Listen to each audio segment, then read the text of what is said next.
ગૌતમ બુદ્ધ મારું સત્ય નામ સિદ્ધાંત છે. મારા માતાનું નામ માયાદેવી અને પિતાનું નામ શુદ્ધોધન હતું.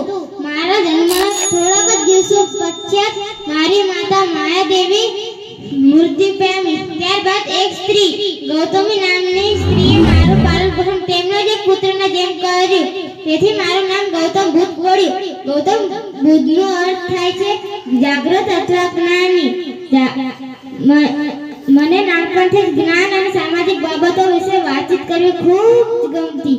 તેથી હું અમારા નગરના પાસેના આશ્રમના સામાજિક અને જ્ઞાનની વાતો કરતો.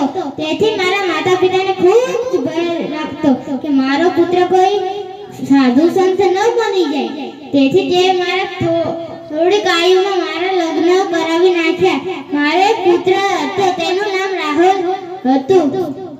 મને હું એક દિવસ અમારા રાજ્યની બહાર ભટકતો હતો ત્યારે મને કેટલાક વ્યક્તિઓ દેખાયા. એકને હાથ નતો, એકને પગ નતો, કોઈના પિતાજી મૃત્યુ પામ્યા, કોઈના ભાઈ મૃત્યુ પામ્યા.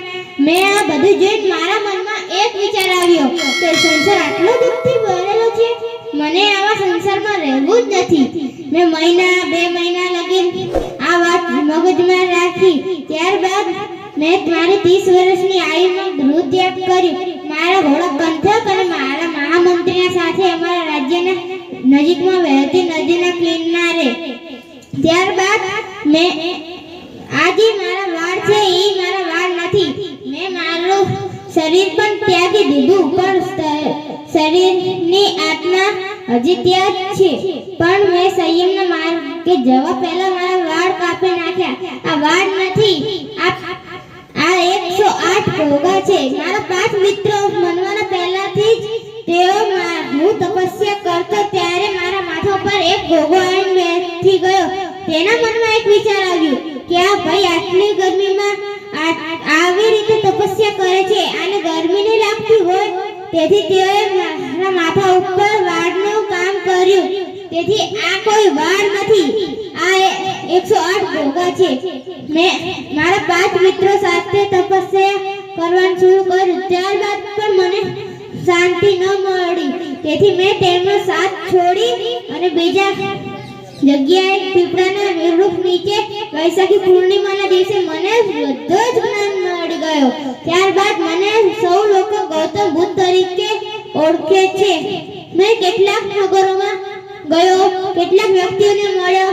મેં તેમને મારી વાત સમજાવી. ત્યારબાદ તેઓએ પણ મારી જેમ જ ભગવા વસ્ત્ર ધારણ કરીને સ્ત્રીઓને પણ પ્રેરણા મળી. તેથી તેઓ બૌદ્ધ ધર્મમાં રહેવા લાગ્યા. મેં સૌથી મહાન રાજા અશોકને પણ મારી વાતોથી મોહી લીધા. ત્યારબાદ મેં 80 વર્ષની ઉંમરમાં મારું અવસાન થઈ ગયું. પણ મારે એક મગજમાં એક વસ્તુ ચાલી રહી હતી કે ભગવાનને અગર ભેદભાવ કરવો હોત તો મુસલમાનના લોહી લીલા, હિન્દુના કેસરી અને હરિજનના વાદળી કરત. તેથી અગર ભગવાને ભેદભાવ નથી રાખ્યો તો આપણે તો કેવલ મનુષ્ય છીએ. આપણે ભેદભાવ કેવી રીતે ઉભા કરી શકીએ? અસ્તુ.